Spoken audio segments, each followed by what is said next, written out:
Hi, this is Coach Rose Ann and welcome to Peso Sense for Everyone.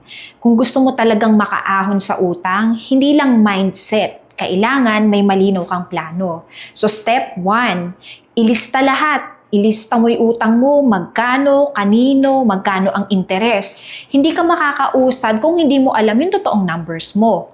Step 2, unahin ang may mataas na interes. Unahin mo yung bayaran kasi habang tumatagal, lalong lumalaki yan.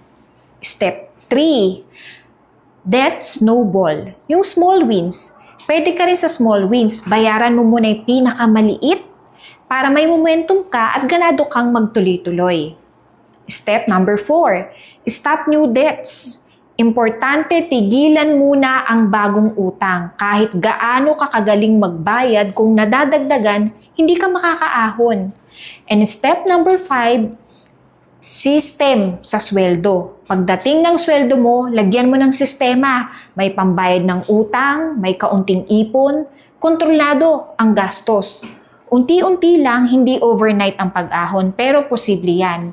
And if you want a step-by-step plan na swak sa situation mo ngayon, i-message mo lang ako. That's me bringing Peso Sense to everyone.